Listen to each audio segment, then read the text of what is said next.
Hi dear students, welcome back to Silent Learning. Abdullah സാറാണ്. ഇന്ന് നമ്മൾ വന്നിരിക്കുന്നത് മക്കൾക്ക് ഏറ്റവും ഇഷ്ടപ്പെടാൻ പോകുന്ന ഒരു വീഡിയോ ആയിരിക്കണം എന്നാണ് ഞാൻ പ്രതീക്ഷിക്കുന്നത്. വേറൊന്നുമല്ല, മക്കൾ ഏറ്റവും കൺഫ്യൂസ്ഡ് ആവുന്നൊരു കാര്യമാണ് ഹിസ്റ്ററി പഠിക്കുന്ന സമയത്ത് എങ്ങനെയാണ് നമ്മൾ ഡേറ്റ്സ് കൃത്യമായിട്ടും ഓർമ്മിച്ച് വെക്കുക എന്നുള്ളത് അല്ലേ. കുറേ ഇയേഴ്സും കുറേ ഡേറ്റും ഒക്കെ നമ്മൾ എന്ത് ചെയ്യുന്നുണ്ട്, ഹിസ്റ്ററിയിൽ പഠിക്കുന്നുണ്ട്. അതുകൊണ്ട് തന്നെ നമ്മളെപ്പോഴും കൺഫ്യൂസ്ഡ് ആവുന്നൊരു ഭാഗം അത് തന്നെയാണ്. ഇത് 1917 ആണോ 1918 ആണോ അല്ലെങ്കിൽ അങ്ങനെ കുറേ ഡേറ്റ്സ് ഒക്കെ വരുമ്പോൾ നമ്മൾ എന്ത് ചെയ്യാറുണ്ട്, എപ്പോഴും ചെറിയ സംശയങ്ങളും കാര്യങ്ങളൊക്കെ നമുക്ക് ഉണ്ടാവാറുണ്ട്. അപ്പോൾ അതിനുള്ള ഒരു പ്രോപ്പറായിട്ടുള്ള ഒരു സൊല്യൂഷനാണ് അല്ലെങ്കിൽ ചെറിയ ട്രിക്സുമായിട്ടാണ് ഞാൻ വന്നിരിക്കുന്നത്. അപ്പോൾ മക്കൾ എന്ത് ചെയ്യുക, കൃത്യമായിട്ടും ഈ ഒരു വീഡിയോ ഈ ഒരു ക്ലാസ് കംപ്ലീറ്റ് ആയിട്ട് കാണുക. ഇഷ്ടപ്പെട്ടാൽ എന്ത് ചെയ്യുക, ലൈക്ക് ചെയ്യുക, കമൻറ്റ് ചെയ്യുക, മാക്സിമം ഫ്രണ്ട്സിനും ഷെയർ ചെയ്ത് കൊടുക്കുക. അപ്പോൾ നമുക്ക് ജസ്റ്റ് സ്റ്റാർട്ട് ചെയ്ത് പോകാം. എങ്ങനെയൊക്കെ ആയിരിക്കും നമ്മൾ ഹിസ്റ്ററിയിൽ ഡേറ്റ്സ് ഓർമ്മിച്ച് വെക്കുക. ഇപ്പം മക്കൾ കുറേ ട്രിക്സ് യൂസ് ചെയ്യുന്നുണ്ടാവും. അതൊക്കെ കമൻറ്റ് ബോക്സിൽ ഇൻഫോം ചെയ്യണം, കമൻറ്റ് ബോക്സിൽ കമൻറ്റ് ചെയ്യണം കേട്ടോ. നിങ്ങൾ എന്തൊക്കെ ട്രിക്സാണ് യൂസ് ചെയ്യുന്നത്? കാരണം അത് ഇനിയിപ്പോൾ ഞാൻ പറയാത്ത കുറേ ട്രിക്സൊക്കെ മക്കൾ ഉപയോഗിക്കുന്നുണ്ടെങ്കിൽ എന്ത് ചെയ്യും, ബാക്കി ഫ്രണ്ട്സിനും അത് യൂസ്ഫുൾ ആയിരിക്കും അല്ലേ. അപ്പോൾ നിങ്ങൾ ഏത് ട്രിക്സാണ് യൂസ് ചെയ്യുന്നത് എന്നുള്ളത് എന്ത് ചെയ്യണം, കമൻറ്റ് ബോക്സിൽ കമൻറ്റ് ചെയ്യണം. അപ്പോൾ നമുക്ക് ഒന്ന് രണ്ട് ട്രിക്സും കാര്യങ്ങളൊക്കെ നമുക്ക് നോക്കാം. അതിൽ ഫസ്റ്റ് ഞാൻ പറയാൻ പോകുന്നത് ഈ പറഞ്ഞതുപോലെ തന്നെ ഇങ്ങനെയാണ് നമ്മൾ ഒരു ഹിസ്റ്ററി ബുക്ക് എടുക്കുന്ന സമയത്ത് നമ്മൾ ഒരു പാരഗ്രാഫിൽ തന്നെ മേ ബി എന്തുണ്ടാവും 2, 3 അല്ലെങ്കിൽ 4 അല്ലെങ്കിൽ അതിൽ കൂടുതൽ ഇയേഴ്സൊക്കെ കാണും അല്ലേ. ഒരു പേജിൽ തന്നെ ഞാൻ കണ്ടിട്ടുണ്ട്, നിങ്ങളുടെയൊക്കെ ബുക്കിൽ ഒരു പേജിൽ തന്നെ ചിലപ്പോൾ 4, 5 വർഷങ്ങളാണ് വരിക. അപ്പോൾ മക്കൾ എന്തായാലും കൺഫ്യൂസ്ഡ് ആവുമെന്നൊരു കാര്യത്തിൽ സംശയമൊന്നുമില്ല.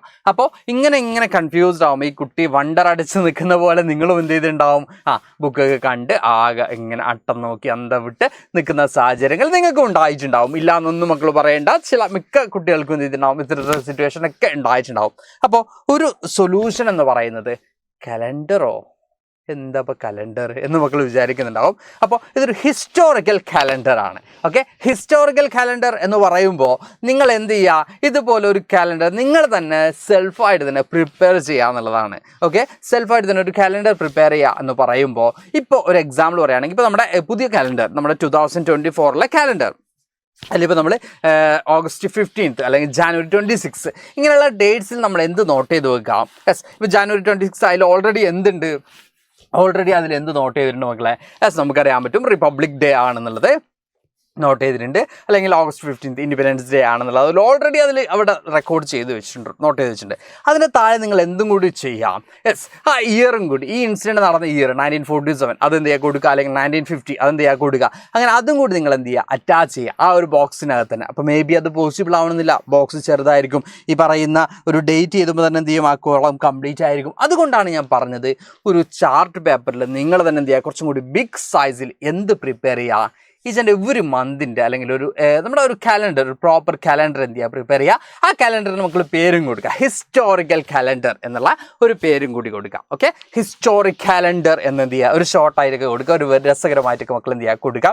അതിനുശേഷം നിങ്ങൾ ഏറ്റവും വിസിബിളുള്ള നിങ്ങളുടെ റൂമിൽ അല്ലെങ്കിൽ നിങ്ങളുടെ സ്റ്റഡി റൂമിൽ നിങ്ങൾ ഏറ്റവും കാണുന്ന, നിങ്ങളെപ്പോഴും ശ്രദ്ധിക്കുന്ന, നിങ്ങളെപ്പോഴും നോട്ടീസ് ചെയ്യുന്ന ആ ഒരു പോർഷനിൽ എന്ത് ചെയ്യുക, ഈ ഒരു കാലണ്ടർ അവിടെ ഫിക്സ് ചെയ്ത് വെക്കുക. ഓക്കെ, അതിൽ നിങ്ങൾ ഈ കൊടുത്ത ഡേറ്റ്സിന് ഇപ്പം ഞാനൊരു എക്സാമ്പിൾ പറയുകയാണെങ്കിൽ ഇപ്പോൾ ഓൾറെഡി January 26 എന്തിലുണ്ടാവും, കാലണ്ടറിലുണ്ടാവും. റിപ്പബ്ലിക് ഡേ ഒന്നും അതിലുണ്ടാവും. അപ്പോൾ നിങ്ങൾ അവിടെ എന്ത് കൊടുക്കണം, 1950 ഓൺവേർഡ്സ് ആണ് അതിൽ അല്ലേ. 1950 മുതലാണ് എന്ത് ചെയ്യുന്നത്, ഈ പറയുന്ന റിപ്പബ്ലിക് ഡേ അല്ലെങ്കിൽ 1950 January 26 മുതലാണ് നമ്മളിത് കാണുന്നത്. അപ്പോൾ നിങ്ങൾ എന്ത് ചെയ്യുക, അഡ്ജസ്റ്റ് കൊടുക്കുക. അല്ലെങ്കിൽ നമ്മൾ ഈ പറഞ്ഞതുപോലെ തന്നെ August 15 എന്ന് പറയുമ്പോൾ എന്തുണ്ട് അവിടെ, ഇൻഡിപെൻഡൻസ് ഡേ ആണെന്ന് അവിടെ ഓൾറെഡി ഉണ്ട്. അവിടെ നിങ്ങൾ എന്തും കൂടി കൊടുക്കുക, 1947 എന്നുള്ളതും നല്ല വലിപ്പത്തിൽ കൊടുക്കുക, നല്ല വിസിബിലിറ്റി ഉള്ള രീതിയിൽ കൊടുക്കാം. ഓക്കെ, അങ്ങനെ ഒരു ഹിസ്റ്റോറിക്കൽ കാലണ്ടർ മക്കൾ പ്രിപ്പയർ ചെയ്യുക. ഇവിടെ 2 കാര്യങ്ങളാണ് നിങ്ങൾ എപ്പോഴും നോട്ടീസ് ചെയ്യും എന്നുള്ളത് ഏറ്റവും പ്രധാനപ്പെട്ട ഒരു പോയിന്റ്. മറ്റൊന്ന്, ഇത് പ്രിപ്പയർ ചെയ്യുമ്പോൾ നിങ്ങൾ ഓൾറെഡി എന്ത് ചെയ്യുന്നുണ്ട്, ഇത് സ്റ്റഡി ചെയ്യുന്നുണ്ട്, പഠിച്ചെടുക്കുന്നുണ്ട്. ഇത് നിങ്ങളുടെ മൈൻഡിലേക്ക് എന്ത് ചെയ്യുന്നുണ്ട് വരുന്നുണ്ട്, അല്ലെങ്കിൽ ഇത് നിങ്ങളുടെ മെമ്മറിയിലേക്ക് എന്ത് ചെയ്യുന്നുണ്ട്, സ്റ്റോർ ചെയ്ത് വെക്കുന്നുണ്ട്. അപ്പോൾ ഒരു ടിപ്സ് എന്ന് പറയുന്നത് ഹിസ്റ്റോറിക്കൽ കലണ്ടർ. അപ്പോൾ മറ്റ് കലണ്ടറിൽ നിന്നും ഈ കലണ്ടർ ഡിഫറെൻ്റ് ആവുന്നത് എങ്ങനെയാണെന്ന് ചോദിക്കുകയാണെങ്കിൽ ഇവിടെ നിങ്ങൾ എന്ത് ചെയ്യണം, ഒരു സ്പെസിഫിക് ഇൻസിഡൻറ്റ് എന്ന് പറഞ്ഞാൽ ഇയർ കൂടി എന്ത് ചെയ്യണം, മെൻഷൻ ചെയ്യണം എന്നുള്ളതാണ്. അപ്പോൾ ഹിസ്റ്റോറിക്കൽ കലണ്ടർ മക്കൾ എല്ലാവരും പ്രിപ്പയർ ചെയ്യുമെന്ന് ഞാൻ വിചാരിക്കുന്നുണ്ട്. അതുപോലെ തന്നെ ടൈം ലൈൻ നമ്മൾ കോമൺ ആയിട്ട് ഫോളോ ചെയ്യുന്ന ഒരു മെത്തേഡാണ് ടൈം ലൈൻ അല്ലേ. ഇവിടെ നമുക്ക് കാണാൻ പറ്റുന്നത് time line based on different incidents. ഒരു ചാപ്റ്ററിൽ തന്നെ നമ്പർ ഓഫ് ഇൻസിഡൻറ്റ് ഉണ്ടാവും, അല്ലെങ്കിൽ ഒരു ടോപ്പിക്കിൽ തന്നെ നമ്പർ ഓഫ് ഇൻസിഡൻറ്റ്സ് ഉണ്ടാവും, ഇവൻറ്റ്സ് ഉണ്ടാവും. ഒരു ഇൻസിഡൻറ്റിൻ്റെ ബേസിൽ എന്ത് പ്രിപ്പയർ ചെയ്യുക, ഈ പറഞ്ഞ പോലെ തന്നെ ടൈം ലൈൻ പ്രിപ്പയർ ചെയ്യുക. ഒരു എക്സാമ്പിൾ ഞാൻ പറയാം. ഇപ്പോൾ റഷ്യൻ റവല്യൂഷൻ എടുക്കാം നമുക്ക്.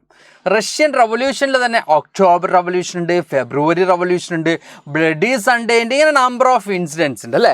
അപ്പോൾ ഇതിൽ തന്നെ ഈ ഒരു പെർട്ടിക്കുലർ റവല്യൂഷനിൽ ഏതെങ്കിലും ഒരു റവല്യൂഷൻ മോർ ദാൻ 2 years അല്ലെങ്കിൽ ഈ പറഞ്ഞ പോലെ തന്നെ 2 daysലൂടെ നടന്നിട്ടുണ്ടെങ്കിൽ ആ ഒരു സ്പെസിഫിക് എന്ത് ചെയ്യുക ഇൻസിഡൻറ്റിൻ്റെ അല്ലെങ്കിൽ ആ ഒരു ഇവൻറ്റിൻ്റെ മാത്രം എന്ത് ചെയ്യുക ഒരു ടൈം ലൈൻ പ്രിപ്പയർ ചെയ്യുക. അപ്പോൾ നിങ്ങൾ നമ്പർ ഓഫ് ഇയേഴ്സ് എന്ത് ചെയ്യാൻ ആവശ്യമില്ല, ഒരു ടൈം ലൈൻ പഠിക്കേണ്ട ആവശ്യമില്ല. ഒരു ടൈം ലൈൻ നിങ്ങൾ മാക്സിമം ഒരു 2 or 3 years അല്ലെങ്കിൽ 3 or 4 years നിങ്ങൾ എന്ത് ചെയ്താൽ മതി, പഠിച്ചാൽ മതി. നേരെ കുറച്ചൊരു ടൈം ലൈൻ കാണുന്നു, ആ ടൈം ലൈൻ കാണുമ്പോൾ തന്നെ തലകറങ്ങി വീഴുന്നു, പടച്ചോനെ ഇത്രയൊക്കെ ഞങ്ങൾ പഠിക്കണോ എന്ന് പറഞ്ഞിട്ട് ആ ഒരു അവസ്ഥ ഒഴിവാക്കാൻ എന്ത് ചെയ്യുക, ഡിഫറെൻറ്റ് ഇൻസിഡൻറ്റിൻ്റെ ബേസിൽ എന്ത് പ്രിപ്പയർ ചെയ്യുക, ടൈം ലൈൻ പ്രിപ്പയർ ചെയ്യുക എന്നുള്ളത് മറ്റൊരു ട്രിക്കായിട്ട് നമുക്ക് എന്ത് ചെയ്യാം എടുക്കാം. മക്കൾക്ക് മനസ്സിലായി എന്ന് വിചാരിക്കുന്നുണ്ട്. ഇപ്പോൾ ഫ്രഞ്ച് റവല്യൂഷൻ ആണെങ്കിൽ അതിനെ കാറ്റഗറൈസ് ചെയ്യുക. ഫ്രഞ്ച് റവല്യൂഷനിൽ ഈ പറഞ്ഞ നെപ്പോളിയനിക് ഇറ എന്ന് പറഞ്ഞാൽ അല്ലെങ്കിൽ നെപ്പോളിയനിക് പീരീഡ് എന്ന് പറഞ്ഞുകൊണ്ട് നെപ്പോളിയൻ വന്നതും നെപ്പോളിയനിക് സിവിക് കോഡ് ഇൻട്രൊഡ്യൂസ് ചെയ്തതും ബാറ്റിൽ ഓഫ് വാട്ടർലൂ ഇങ്ങനെ എന്ത് ചെയ്യുക, അത് മാത്രം പ്രിപ്പയർ ചെയ്യുക. അങ്ങനെ ഷോർട്ടായിട്ട് എന്ത് ചെയ്യുക, കുറേ ടൈം ലൈൻ നിങ്ങൾ എന്ത് ചെയ്യുക, പ്രിപ്പയർ ചെയ്യുക എന്നുള്ളതാണ് നെക്സ്റ്റ് ഒരു ഐഡിയ എന്ന് പറയുന്നത്. ഓക്കെ, അപ്പോൾ time line based on different incident. Time line നമ്മൾ പ്രോപ്പറായിട്ട് എപ്പോഴും പ്രിപ്പയർ ചെയ്യാറുണ്ട്. അതൊരു ചാപ്റ്ററിന് ഒരു ടൈം ലൈനാണ്. അതിന് പകരം ഡിഫറെൻറ്റ് ഇൻസിഡൻസിന് ഡിഫറെൻറ്റ് ടൈം ലൈൻസ് എന്ത് ചെയ്യുക മക്കളെ പ്രിപ്പയർ ചെയ്യുക എന്നുള്ളതാണ്. Next one sticky notes. മക്കളെല്ലാവരും ഫോളോ ചെയ്യുന്ന ഇപ്പോൾ കമൻറ്റ് ബോക്സിൽ വരാൻ കൂടുതൽ സാധ്യതയുള്ളൊരു ഭാഗമാണ് സ്റ്റിക്കി നോട്ട്സ്. നിങ്ങളുടെ വീട്ടിൽ സ്റ്റഡി ടേബിൾ ഉണ്ടെങ്കിൽ ഇല്ലെങ്കിൽ ഡോറിലൊട്ടിക്കാം. സ്റ്റഡി ടേബിൾ ഉണ്ടെങ്കിൽ എന്ത് ചെയ്യുക, സ്റ്റഡി ടേബിളിൽ നിങ്ങൾക്ക് കാഴ്ചയിൽ കാണുന്ന അല്ലെങ്കിൽ നിങ്ങൾ എപ്പോഴും നോട്ടീസ് ചെയ്യുന്ന പോർഷനിൽ എന്ത് ചെയ്യുക, സ്റ്റിക്കി നോട്ട്സ് ആയിട്ട് എന്ത് ചെയ്യുക, ഈ പറഞ്ഞതുപോലെ തന്നെ ഓരോ ഇയേഴ്സും. ഇപ്പോൾ നമ്മൾ ഒരു എക്സാമ്പിൾ പറയുക 1970 ഇതൊരു 8th വലിയൊരു സുഖമില്ല, മാറ്റി പിടിക്കട്ടെ, ബ്ലാക്ക് ആക്കല്ലേ മക്കളെ. യെസ്, ഇപ്പോൾ 1917 റഷ്യൻ റവല്യൂഷൻ. ഇങ്ങനെ ഓരോ കാര്യങ്ങളും എന്ത് ചെയ്യുക, ഇങ്ങനെ സ്റ്റിക്കി നോട്ട്സ് ആയിട്ട് എന്ത് ചെയ്യുക, നിങ്ങളെപ്പോഴും ശ്രദ്ധിക്കുന്ന ഏരിയാസിൽ എന്ത് ചെയ്യുക വെക്കുക. അത് ഏറ്റവും കൂടുതൽ നിങ്ങളിപ്പോൾ എനിക്കറിയാം CBSE സ്റ്റുഡൻസ് ആയതുകൊണ്ട് തന്നെ നിങ്ങളെപ്പോഴും എന്ത് ചെയ്യുന്നുണ്ടാവും, പഠിക്കാനൊക്കെ കൂടുതൽ ടൈം സ്പെൻഡ് ചെയ്യുന്നുണ്ടാവും ഇല്ലേ. അങ്ങനെ ചെയ്യുന്നുണ്ടെങ്കിൽ അത്തരത്തിൽ നിങ്ങൾ കാണുന്ന സ്ഥലങ്ങളിൽ എന്ത് ചെയ്യുക, സ്റ്റിക്കി നോട്ട്സ് ആയിട്ട് ഇത് വെക്കുക. ഇപ്പോൾ കുറേ മക്കളുടെയൊക്കെ കമൻസ് വരും, സാറേ എനിക്ക് സ്റ്റഡി ടേബിൾ ഇല്ല, ഞാൻ സ്റ്റഡി ടേബിൾ അല്ല ഇരുന്ന് പഠിക്കുന്നൊക്കെ വരും. അപ്പോൾ അതുകൊണ്ടാണ് ഞാൻ പറഞ്ഞത് നിങ്ങളെപ്പോഴും നോക്കുന്ന സ്ഥലങ്ങളിൽ എന്ത് ചെയ്യുക, ഇത് വെക്കുക എന്നുള്ളതാണ്. ഇനി അഡീഷണൽ ആയിട്ട് ഒരു ട്രിക്ക് കൂടി ഞാൻ പറയാം. അത് വേറൊന്നുമല്ല, മേക്ക് എ സ്റ്റോറി. ഒരു സ്റ്റോറി മേക്ക് ചെയ്യുക. ഒരു സ്റ്റോറി മേക്ക് ചെയ്യുമ്പോൾ ഈ ഒരു സ്റ്റോറി പോലെ നിങ്ങൾ എന്ത് ചെയ്യുക, പഠിക്കുക എന്നുള്ളതാണ്. ഓരോ ഇൻസിഡൻസിനും ഓരോ ഇവൻറ്റ്സിനും ഓരോ ഇയേഴ്സിനും നിങ്ങൾ എന്ത് ചെയ്യുക, ഓരോ ഇയേഴ്സിനും നിങ്ങൾ ക്യാരക്ടേഴ്സാക്കി മാറ്റുക. ഓരോ ഇയേഴ്സിനും നിങ്ങൾ ക്യാരക്ടേഴ്സാക്കി മാറ്റുക. ലൈക്ക് ഇപ്പോൾ ഞാൻ ഒരു എക്സാമ്പിൾ പറയാം. ഓക്കെ, യെസ്, ഒരു എക്സാമ്പിളായിട്ട് പറയുകയാണെങ്കിൽ ഒരു എന്താ പറയുക, ഒരു ബേബി ആയിട്ട് നമുക്ക് എന്ത് ചെയ്യാം, 1947 എൻ്റെ ബേബി ആയിട്ട് കൺസിഡർ ചെയ്യാം നമുക്ക്. അപ്പോൾ ഒരു എന്താ പറയുക, ക്യൂട്ട് ബേബി നമ്മൾ ക്യൂട്ട് ബേബിക്കിട്ട പേരാണ് 1947 എന്നുള്ളത്. അപ്പോൾ ആ പേരാണ് 1947. ഒരു ക്യൂട്ട് ബേബിയുടെ നമ്മൾ പിക്ചറൈസ് ചെയ്യുമ്പോൾ നമ്മുടെ മൈൻഡിലേക്ക് എന്ത് ചെയ്യുക, ഒരു പിക്ചറാക്കിയിട്ട് അതിന് മാറ്റുക 1947 എന്നുള്ളത്. അപ്പോൾ ഒരു ക്യൂട്ട് ബേബി. അപ്പോൾ ഇന്ത്യ ഈ പറഞ്ഞതുപോലെ തന്നെ ഫ്രീഡം അറ്റൈൻ ചെയ്തു, അല്ലെങ്കിൽ ഇന്ത്യ സ്വാതന്ത്ര്യം നേടി, ഇന്ത്യ ഒരു ക്യൂട്ട് ബേബി ആയിട്ട് എന്ത് ചെയ്തിട്ടുണ്ട്, ബോൺ ചെയ്തിട്ടുണ്ട്. അപ്പോൾ നമുക്ക് ഇവിടെ എന്തെടുക്കാം, 1947 എടുക്കാം. ഇങ്ങനെ ഒരു സ്റ്റോറി മേക്ക് ചെയ്യുക, ഒരു സ്റ്റോറി ലൈൻ പ്രിപ്പയർ ചെയ്യുക. അവിടെ നിങ്ങൾ ക്യാരക്ടേഴ്സിൻ്റെ നെയിമായിട്ട് എന്ത് കൊടുക്കുക, ഇയേഴ്സ് കൊടുക്കുക. ക്യാരക്ടേഴ്സിൻ്റെ നെയിം മക്കൾ മറക്കുമോ? ഇല്ല. ക്യാരക്ടേഴ്സിൻ്റെ നെയിം മറക്കുമോ? ഇല്ല. നമ്മൾ എപ്പോഴും സിനിമകളിലാണെങ്കിലും അതുപോലെ തന്നെ എന്താ പറയുക കഥകളിലാണെങ്കിലൊക്കെ ക്യാരക്ടേഴ്സിൻ്റെ നെയിം എപ്പോഴും നമ്മുടെ മെമ്മറിയിൽ ഉണ്ടാവും അല്ലേ. അപ്പോൾ ക്യാരക്ടേഴ്സിൻ്റെ നെയിം ആക്കിയിട്ട് എന്ത് ചെയ്യുക, നമ്മൾ ഈ പറയുന്ന ഇയേഴ്സിനെ മാറ്റുക. ഒരു മേക്ക് എ സ്റ്റോറി ലൈക്ക് നമ്മൾ ഈ പറഞ്ഞതുപോലെ തന്നെ ഒരു ബോൺ ബേബി, ക്യൂട്ട് ബേബി എന്നൊക്കെ പറഞ്ഞാൽ ലൈക്ക് നിങ്ങൾക്ക് ഇഷ്ടപ്പെട്ട രീതിയിലൊരു സ്റ്റോറി മേക്ക് ചെയ്യുക. അതിന് ഓരോ ഇയേഴ്സിനും ഓരോ പേരാക്കി മാറ്റുക, ഓരോ ക്യാരക്ടേഴ്സിൻ്റെ നെയിമാക്കി മാറ്റുക.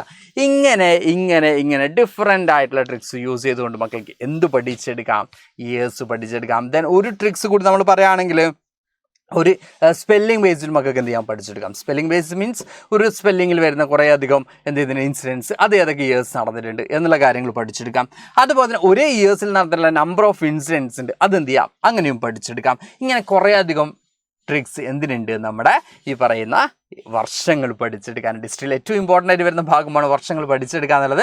അപ്പോൾ മക്കൾക്ക് എല്ലാവർക്കും കാര്യങ്ങൾ മനസ്സിലായി എന്ന് വിചാരിക്കുന്നുണ്ട്. വീഡിയോ ഇഷ്ടപ്പെട്ടെങ്കിൽ എന്ത് ചെയ്യുക, നേരത്തെ പറഞ്ഞതാണ്, ലൈക്ക് ചെയ്യുക, കമൻറ്റ് ചെയ്യുക, മാക്സിമം ഫ്രണ്ട്സിനെയും ഷെയർ ചെയ്ത് കൊടുക്കുക. അപ്പോൾ അടുത്ത ക്ലാസ്സുമായിട്ട് വീണ്ടും കാണാം മക്കളെ. Thank you all. ബൈ.